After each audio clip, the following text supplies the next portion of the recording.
Hi, ഇന്നെന്താ എൻ്റെ പരിപാടി എന്നല്ലേ സ്റ്റിക്കേഴ്സ് ഉണ്ടാക്കൽ.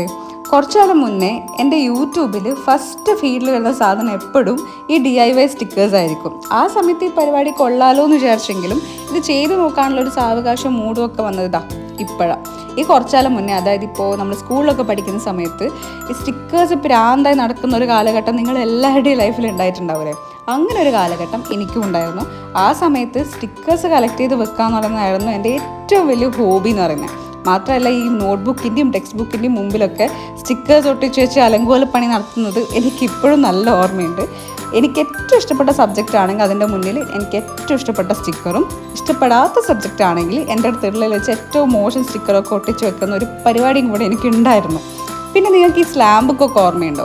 ഈ സ്കൂൾ മാറിപ്പോകുന്ന സമയത്ത് നമ്മൾ പരസ്പരം എഴുതി കൊടുക്കുന്ന ആ സാധനം, അതിലും ഇങ്ങനെ സ്റ്റിക്കേഴ്സ് ഒട്ടിച്ച് അലങ്കോലപ്പണി നടത്തിയത് ഞാൻ വല്ലാതെ ഓർക്കുന്നു. ഞാനീ പറഞ്ഞതൊക്കെ ഈ 90s കിഡ്സ്, അതേപോലെ ഏർലി 2K കിഡ്സിനൊക്കെ നല്ല റിലേറ്റബിൾ ആയിരിക്കും. ഈ സ്ലാം ബുക്കും സ്റ്റിക്കർ പ്രാന്തും ഒക്കെ ഇപ്പോഴുണ്ടോ എന്നുള്ള കാര്യം എനിക്ക് അറിഞ്ഞുകൂടാ. ഉണ്ടെങ്കിൽ താഴെ കമൻറ്റ് ചെയ്യാം. അതേപോലെ ഈ പരിപാടി ഇത്ര ഈസിയാണെന്നുള്ളത് ഞാൻ വിചാരിച്ചിട്ടില്ല. വേഗം കഴിയടാ, നിങ്ങളും ചെയ്തു നോക്കുക. എന്തായാലും വീഡിയോ ഇഷ്ടപ്പെട്ടെങ്കിൽ ലൈക്ക് ചെയ്യുക, കമൻറ്റ് ചെയ്യുക, ഷെയർ ചെയ്യുക, ചാനൽ സബ്സ്ക്രൈബ് ചെയ്യുക. അടുത്ത വീഡിയോ ആയിട്ട് കാണാം. ബൈ.